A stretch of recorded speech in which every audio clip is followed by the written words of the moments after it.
चौथे अध्याय का महात्म्य। श्री भगवान बोले, हे लक्ष्मी, जो पुरुष श्री गीता जी का पाठ करते हैं उनके स्पर्श मात्र से अधम देह छूटकर मुक्ति को प्राप्त होता है।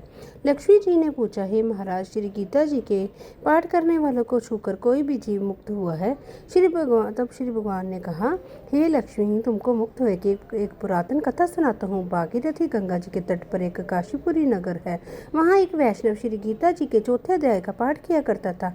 एक दिन वह साधु वन में गया। वहाँ बेरियों के 2 वृक्ष थे, उनकी बड़ी छाया थी। वह साधु वहाँ बैठ गया और बैठते ही उसको निद्रा आ गई। एक बेरी से उसके पाँव लगे और दूसरी के साथ सिर लग गया। वह दोनों बेरियां आपस में काम कर पृथ्वी पर गिर पड़ी। पत्ते उनके सूख गए। परमेश्वर की इच्छा से वह दोनों बेरियां ब्राह्मण के घर 2 पुत्रियां हुई। हे लक्ष्मी, बड़े उग्र पुण्य के करने से मनुष्य देह मिलती है। फिर ब्राह्मण के घर जन्म लेकर उन दोनों लड़कियों ने तपस्या करनी आरंभ की। जब वह दोनों बड़ी हुई तब उनके माता पिता ने कहा, हे पुत्रियों, हम तुम्हारा विवाह करते हैं। तब उन दोनों ने माता पिता से कहा, वह विवाह नहीं करेंगी। उनको अपने पिछले जन्म की खबर थी। वह जाति में सुंदर जन्मी थी।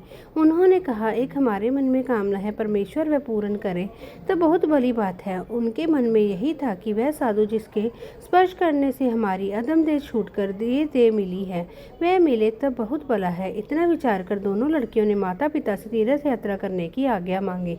तब माता पिता ने तीर्थ यात्रा की आज्ञा दी। तब उन दोनों कन्याओं ने माता पिता की चरण वंदना करके गमन किया। तीर्थ यात्रा करती करती वे बनारस पहुंची। वहां जाकर देखा कि वे तपस्वी बैठा है, जिनकी कृपा से हम बेरी की देह से छूटी हैं। तब दोनों कन्याओं ने चरण वंदना करके विनय करी, हे संत जी, धन्य हो, आपने हमको कृतार्थ किया है। तब उस तपस्वी ने कहा, तुम कौन हो? मैं तुमको नहीं पहचानता। कन्याओं ने कहा, हम आपको पहचानती हैं। हम पिछले जन्म में बेरियों की योनि में थी। तुम एक दिन वन में आए, तुमको बहुत धूप लगी थी, तब बेरियों की छाया तले आ बैठे। लंबा सन होने से एक बेरी से आपके चरण लगे, दूसरी के साथ सिर लगा। उसी समय हम बेरी की देह से मुक्त हुई। तुम्हारी कृपा से हमारी गति हुई है। श्री गीता जी के चौथे अध्याय का ऐसा महात्म्य है। तब वह मन वचन कर्म से नित्य प्रतिपाठ करने लगा। तब श्री नारायण जी ने कहा, हे लक्ष्मी, ये चौथे अध्याय का महात्म्य है जो सुनाया है। जय श्री कृष्ण।